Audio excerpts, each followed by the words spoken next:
in the year. It's a 6 o'clock kickoff against the Eagles of Morehead State. We also would like to thank those joining us today. Our first broadcast on Facebook Live of today's press conference. As we get ready for this first game, Coach, of course, we've got several members of the media here with us as well. They're going to chat with Coach Houston here also. But my first question to you, Coach, as you go through your travels and taking your steps through the coaching career and the coaching ranks, and here you are now in this position as the head coach of the Dukes of James Madison. Can you share a little bit of the personal insight about where you are in your point, this point in your career?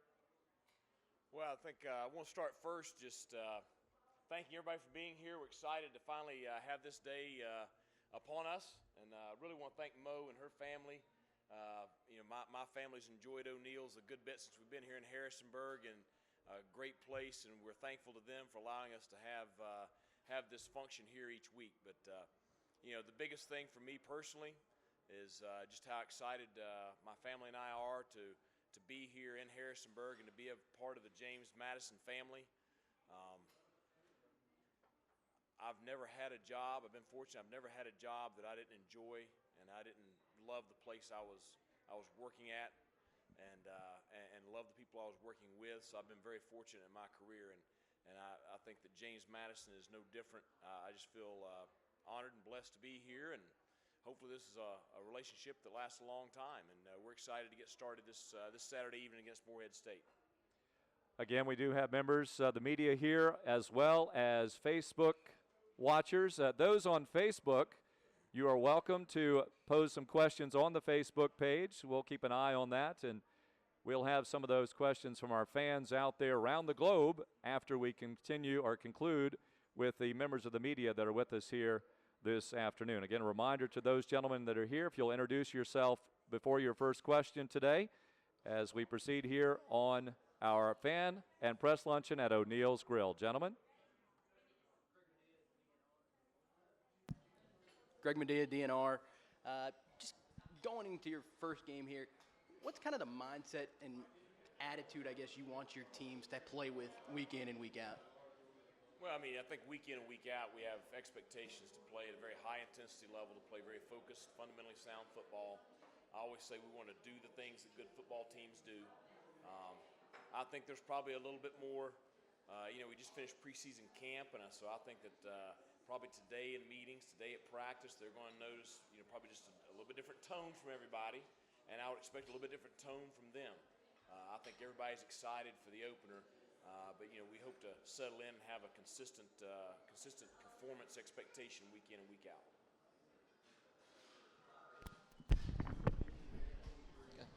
Tommy Keeler, Northern Virginia Daily. I guess just talk a little about Morehead State. Another quarterback's pretty good. Talk about him a little bit and just their offense, what you're kind of expecting. Well, I think the big thing is you look at them, it's a 7-win team from last year. They return over 60 players off last year's roster, so it's a veteran group.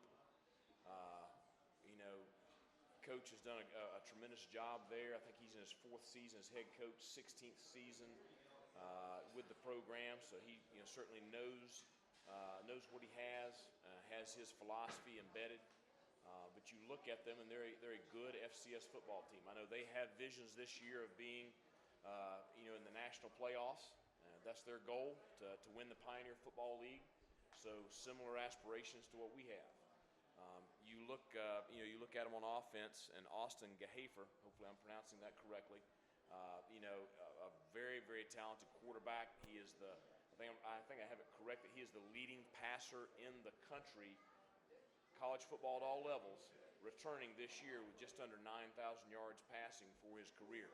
And he has a very talented target back in Jake Raymond, slot receiver. And you look at, I went back and watched the film again this morning from last year's game, and you look, and Raymond has over 130 yards receiving last year against the Dukes.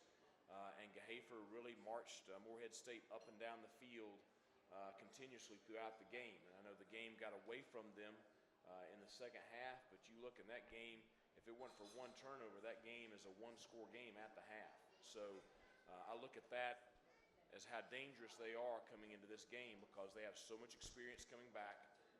those top offensive players have experience in our stadium. They're not going to be startled by the stage.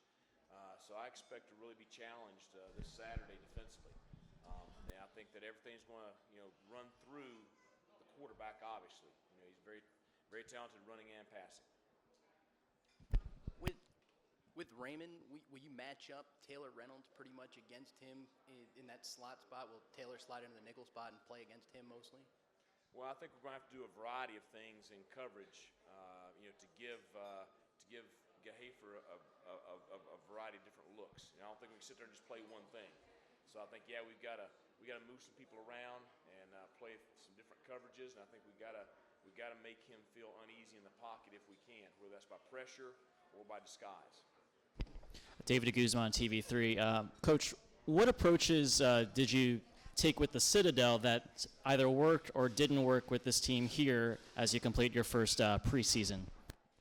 Well, my first game down there was against a team that was top 10 in the country preseason, coming off an 11-win season in Coastal Carolina, and they went to the national quarterfinals that year. So, and I was taking over a team that had been a traditionally losing program. So I think that the situation's completely different. I think that you have a talented roster that I inherited with high expectations, and I think we're facing an experienced team coming off a really solid year, hoping to achieve at a high level this year. So I don't know how many similarities there are there.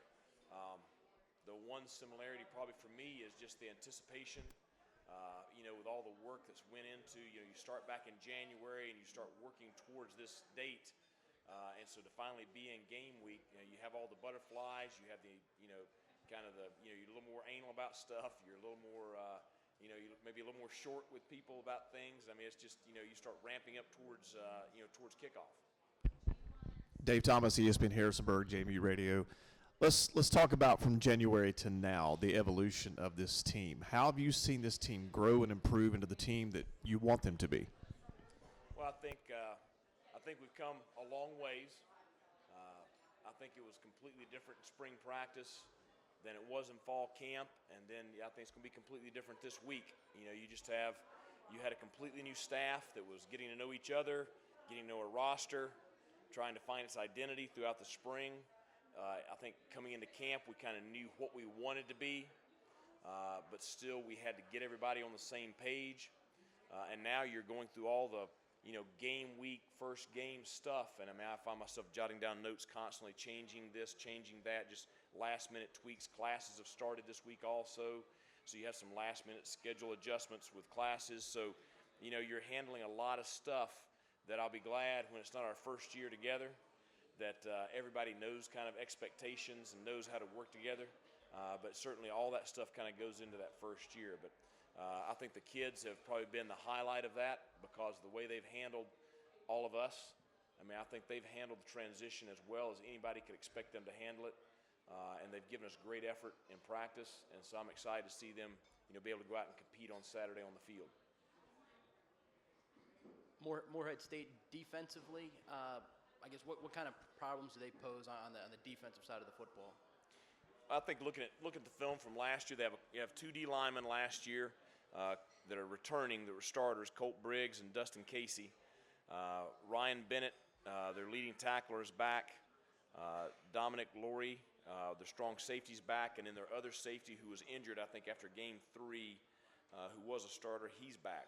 So they have some guys back that started for them last year. The thing that stuck out as you watch the films from last year is they played very, very hard. I thought they were a physical defense. As you watch them throughout the season, very aggressive when it comes to pressure. They pressured on almost 50% of their downs last year throughout the course of the year. They played a lot of man coverage. Going off of that, now the defense coordinator is new. He was on staff last year, but he's new.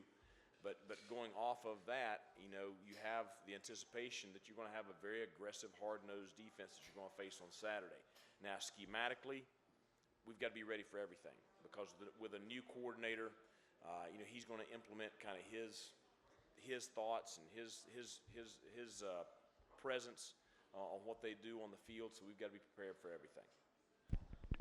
Coach, you said you want to make this a run-oriented offense. Everything's going to generate around the running game. Talk about your two leading running backs and how they performed through camp. Well, I think first I want to be very balanced on offense. I mean, certainly with the quarterbacks and receivers that we have coming back, we should be able to throw the ball effectively. I think we'll be able to protect our quarterback, keep them upright. But I do think that you've got to be able to run the football effectively in order to win at any level. I mean, you look at the national champions at FCS, at FBS, the NFL, I mean, wherever. I think you've got to be able to run the football effectively in order to win championships, and so that's going to be something that we're going to be able to do. I think we've had a great preseason. I think our offensive line is playing very physical. They're playing with a lot of tenacity. They're playing well together. Carden and Khalid they've been great ever since I got here. The thing that I'm excited about is you finally get to see them in a game. I've seen them in a lot of practices. I've seen them in a lot of drills. I've seen them against our defense during practice, but you finally get to see them against another opponent on Saturday. And so I hope that you see all of that we've been putting together, turn into reality on Saturday and us be able to do what we'd like to do. With the battle between Brian and Connor, where's things kind of stand right now with that? Well, I think both of them are going to be prepared to play Saturday. Whoever takes the first snap, we're going to have complete confidence in. I'm excited to watch them lead our team throughout the season. On the defensive line, I know that's been kind of one area that's been wide open throughout camp. Have you made any decisions there in terms of starters up front on the D-line? Well, I think we're going to probably play a good many guys up front. We're going to roll guys in and out. Obviously, Andrew Ankra should start for us at the hybrid cap position. I would expect Darius Carter to start at the other end position. Brandon Brown is a returning player there that's going to be in and out a lot with Darius, but I think Darius has really come on here at the end of camp. Interiorly, I would expect Cornell and Simeon to start, but certainly Martez, depending on how practice goes this week, you could see him in there. And then we got some young kids, Dorius Rogers and Adib, who are playing well, that you could see in the mix also. You've sort of addressed your special teams play a couple of different times in other areas, but I'm not sure everyone has heard kind of the depth you have there, kind of your philosophy of what you're going to do on kickoff returns and punt returns this year. If you kind of elaborate about that a little more. Well, I mean, I think we're blessed to have a lot of guys that have experience doing that. Charles Tutt, was having a fantastic year last year when he had the injury.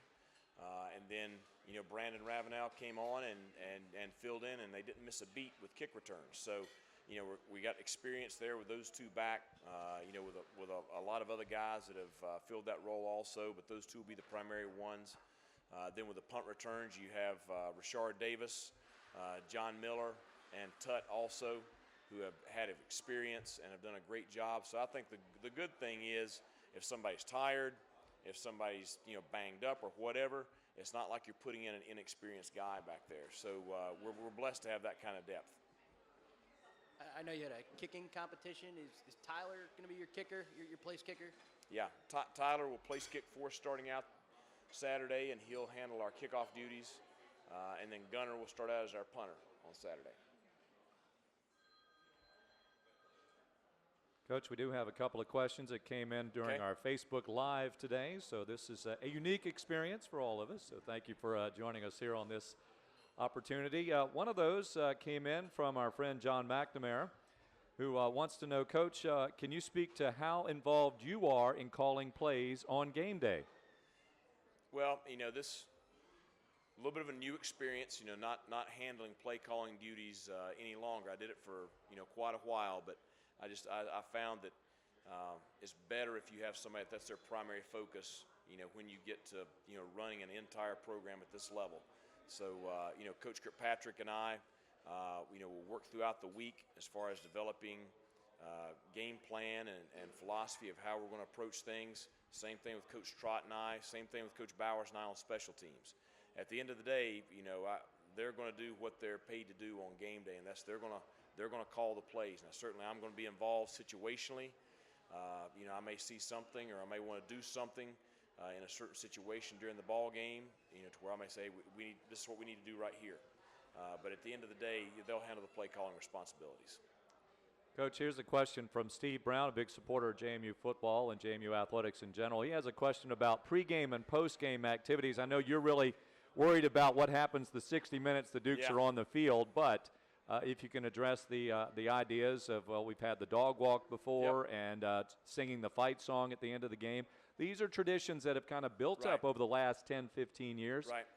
What's new with that? What's the same with that? Well, I mean, a lot of the traditions that James Madison had here were the same traditions that I've had with my teams in the past, so it worked out to where there's not going to be a ton of change with that kind of stuff. The dog walk will be a little bit earlier than it has been in the past.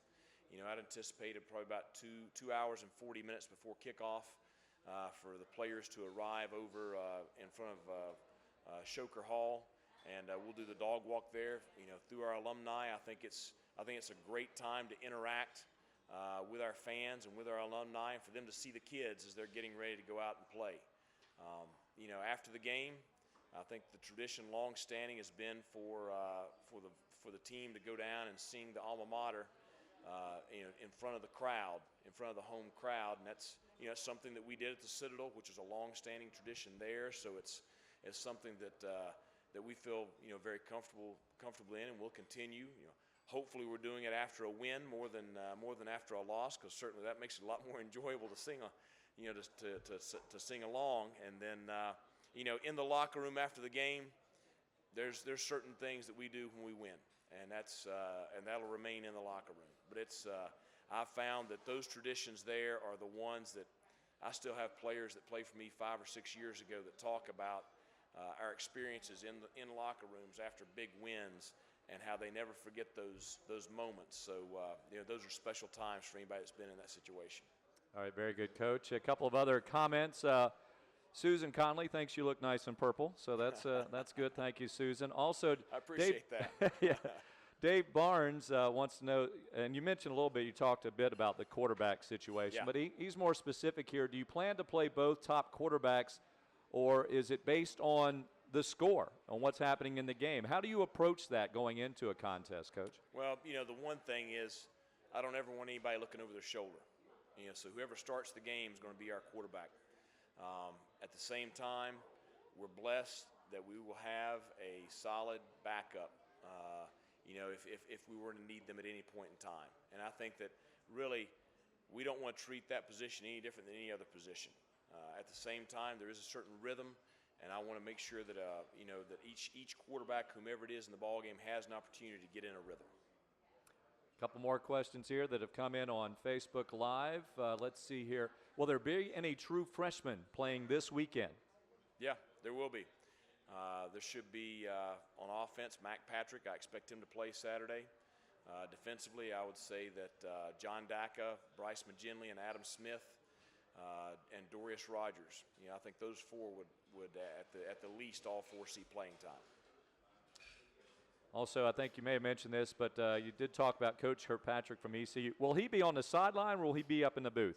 I'm sorry, I missed you. Coach Kirkpatrick, will he be on the sideline or up in the booth? He'll be on the sideline. On the sideline as the both OC there. Both coordinators will be on the sideline. All right. And who is the starting running back? Andre Woods wants to know that. Well, to me, we're going to list Carden Johnson and Khalid Abdullah as co-starters. I don't care who takes the first snap. They're both starters based on everything that we've seen throughout camp and throughout my time since I've been here. So we'll list them both as starters Saturday. That leads me to this question then, Coach, since it doesn't really matter. Are you a scripted coach, or do you just go out and do your game plan without a script there on that first series? Well, I mean, you're going to have a script of things you want to see on the first series offensively, mainly to see what your opponent's going to do to you defensively. But all that being said, back to when I used to call offense, I may have a 10-play script, but by play 5 or 6, you're off script. So after the first snap, everything's going to be dictated by how the game goes. But certainly there's certain things that we want to find out from our opponent over the first series. You've also chatted in the preseason about having 3 gears to your offense. How comfortable are you going into this first game that you can run all 3 gears of the offense? I think we're very comfortable. We've spent a good bit of time working on that during the preseason. We'll continue to work that this week during practice. It's great for our defense too. You know, when we work that kind of stuff, we're going against, you know, usually good versus good, because I think it's good situationally for both sides to, you know, to be in an up-paced tempo, to be in kind of a check with me tempo, or to, you know, be in a slowdown mode. So we feel very comfortable with both sides of the ball can handle whatever tempo we want to use or what we face. All right, that's all the questions I have from Facebook Live at the moment. Dave, you have another question, sir? Yeah, I do have another one, Coach. This team was penalized a lot the last couple of years. How have you addressed reducing the penalties to maybe have more benefit to the team? Reducing what? Penalties. Well, I mean, I think, you know, you look at our team goals, and, you know, the top 2 on there are turnovers and penalties, because I think that really is, you know, a major factor in the outcome of any ball game. So we've had officials at 2 different scrimmages during the preseason, and I've instructed them that I wanted them to flag anything that they saw that was even close. That being said, we've been fairly clean in those 2 scrimmages. It's something we're going to constantly coach off of. You know, sure, there's probably going to be 1 or 2 in this first game that are just first game jitter kind of stuff. But, you know, the kids have been coached correctly. They've been coached fundamentally. We've done everything we can to hold them accountable during preseason camp. So I would hope that we would be pretty good in that department. Anything else from the members of the media? All right, thank you, gentlemen. Thank you, Coach. I do have a few programming announcements to make. First of all, the pregame coverage for Saturday's opener. It's 6 o'clock, of course, Community Day game as well, so a lot of community folks can get some discounted tickets there. A couple of other things. If you look ahead as well, the North Carolina game, there are buses that are going down. Also, a tailgate set up. You can find out additional information about that weekend, a couple of weekends out, by going to jmutickets.com, jmutickets.com. Back to this Saturday night's game. Again, coverage starts at 5 o'clock on the JMU Sprint Sports Broadcasting Network with Dave Thomas and Clint Estes. Again, that's at 5 o'clock. Matazone coverage this year will begin at 6 o'clock for this game. And for the pregame Marching Royal Dukes and their halftime, you will see that on Facebook Live through JMU Sports. So pregame and halftime of the Marching Royal Dukes, those performances are on Facebook Live on JMU Sports. And Coach Houston's postgame press conference will also be on Facebook Live through JMU's Facebook page for football as well as JMU Sports. And that wraps it up today. Coach, any final comments? Best of luck this week. Can't wait till Saturday. Go Dukes. Right. Absolutely. Thank you very much. Our Fan and Press Luncheon here from O'Neill's Grill on University Boulevard in Harrisonburg. We'll be here each Tuesday at noon for our Fan and Press Luncheons. Join us on Facebook Live. Thank you.